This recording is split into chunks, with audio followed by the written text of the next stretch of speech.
Pria itu mengambil mainan tentara dan menjatuhkannya begitu saja ke atas meja hanya untuk mendapati dirinya dalam bencana besar. Saat ia melangkah beberapa langkah, tentara-tentara itu tiba-tiba jatuh ke tanah. Ketika ia kembali, ia mendapati mereka telah menghilang. Sebelum pria itu sempat pulih dari keterkejutannya, ia mendengar suara-suara aneh datang dari dapur. Didorong rasa ingin tahu, ia segera mulai mencari di dapur. Lalu ia menarik benda itu dari kakinya. Wajahnya dipenuhi rasa tidak percaya. Ternyata itu adalah pistol mainan. Ia menyadari ada sesuatu yang salah, segera membungkuk untuk memeriksa di bawah sofa. Dalam sepersekian detik, puluhan bekas luka bakar kecil muncul di lehernya. Sebelum ia sempat bereaksi, bukan hanya semburan api kecil lainnya meletus dari bawah sofa, tetapi sebuah rudal kecil juga diluncurkan mengenai pahanya secara langsung, menyebabkannya jatuh kesakitan. Putus asa akan keselamatannya, ia segera berguling ke dasar tangga, memanfaatkan kesempatan itu untuk merangkak dan bersembunyi di kamar mandi. Pria itu kemudian mengeluarkan pistol mainan yang menusuknya dan melihat bekas luka kecil di lehernya. Ia tertegun. Untuk memahami apa yang menyerangnya, pria itu dengan hati-hati membuka pintu dan menggunakan cermin untuk memeriksa keluar. Namun kemudian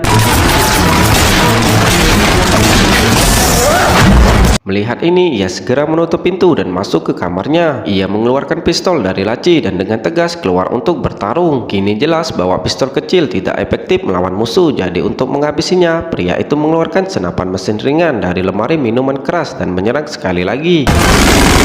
Setelah rentetan tembakan, tanpa melihat pergerakan musuh, ia membalikkan sofa. Namun ketika pria itu melihat apa yang ada di bawahnya, ia tertegun. Sekelompok tentara mainan di tanah tiba-tiba mulai bergerak. Sebelum ia sempat bereaksi, mereka menembakinya dengan liar. Melihat ini, pria itu langsung membalas.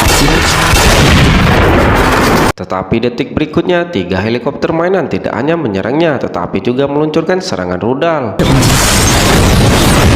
Meskipun pria itu beruntung dapat menghindarinya, ia tidak pernah menyangka bahwa detik berikutnya, kini jelas bahwa helikopter mainan ini memang dirancang untuk membunuh pria itu. Tetapi mereka tidak menyadari bahwa sebagai pembunuh bayaran papan atas, pria itu tidak mudah dikalahkan. Di bawah tembakan gencar, ia mundur ke kamar mandi dan segera menutup pintu. Namun sebelum ia sempat bernapas, sebuah lubang besar dilubangi di pintu dan sebuah helikopter ikut masuk dengan panik mencarinya. Untungnya pria itu tiba-tiba mendapatkan inspirasi, mengambil handuk dan bergegas maju. Namun tepat saat itu sebuah rudal diluncurkan ke arahnya. Melihat hal ini, ia segera mengarahkan senjatanya dan membalas. Para prajurit yang menyadari situasi tersebut segera melarikan diri ke jalan, meninggalkan helikopter lain yang berjuang di dalam handuk. Melihat hal ini, ia punya ide gila. Ia dengan handuk menekan tombol siram dan menutup pintu dengan handuk tersebut. Sebelum ia sempat melaksanakan rencananya, sebuah suara terdengar dari toilet. Putus asa, ia mengambil pengering rambut di dekatnya, membuka tutupnya dan melemparkan pengering rambut